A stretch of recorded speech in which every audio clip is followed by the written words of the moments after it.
Can't even get the glass bottles down here, man.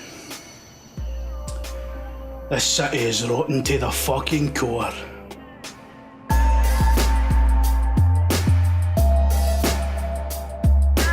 Alright, I'm Detective Inspector Tam fucking McGleeshy of Scotland Yard, and this week I've been firing into your watchdogs.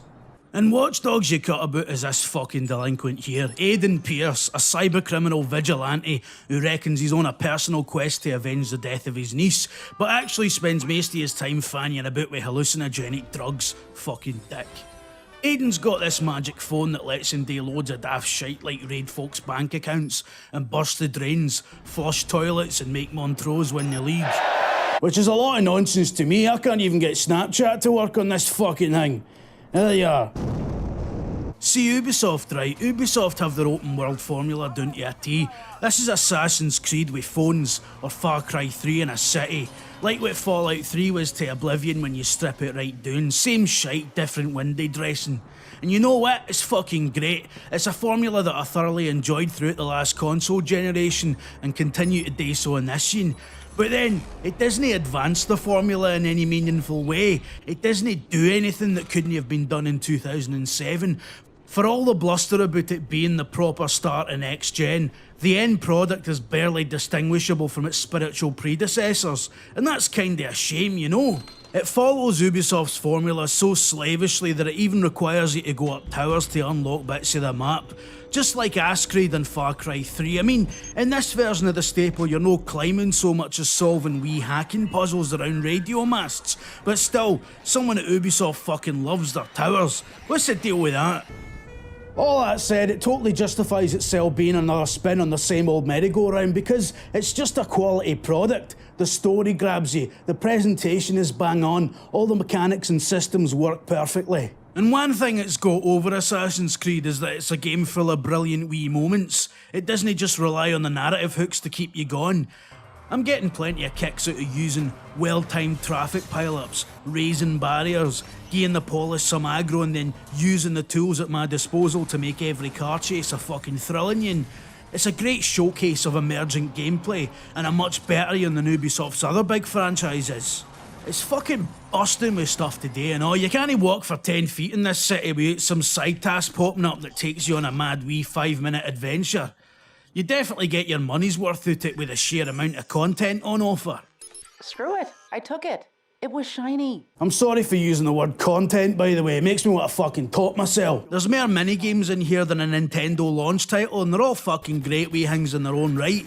There's AR shooting, flower bouncing, Carmageddon Light, Malky every cunt with a spider tank, chess, half a dozen variations of chess. I spent an hour just playing chess. It's good. Chess!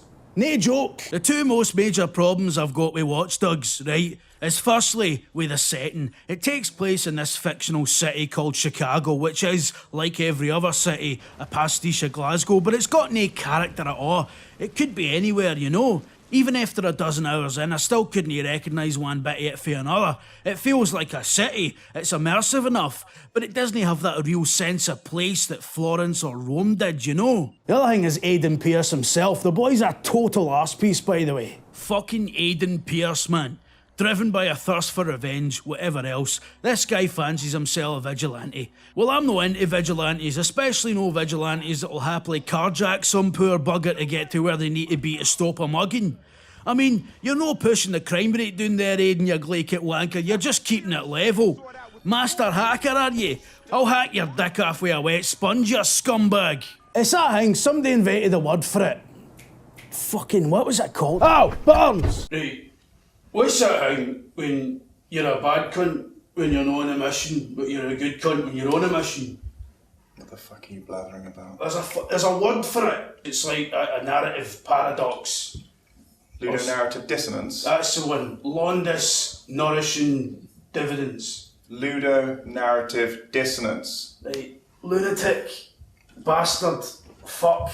Ludonarrative dissonance. Aye, that's the fella. Ludonarrative dissonance, where the delinquent shite you get up to as a player is at odds with the motivations of the protagonist. It's pretty fucking in your face in Watch Dogs like. Luckily Aiden comes off as a massive tosspot in every cutscene, so it actually kinda makes sense that he'd be a blinkered prick about the amount of destruction he brings to the lives of innocent folk in his mission to right one wrong. But you're supposed to be rooting for him, eh?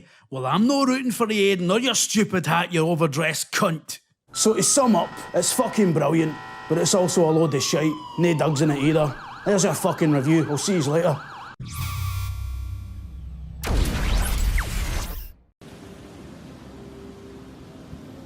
Michael, are you gonna tell the boys and girls to subscribe? I was working up to the impatient little gat.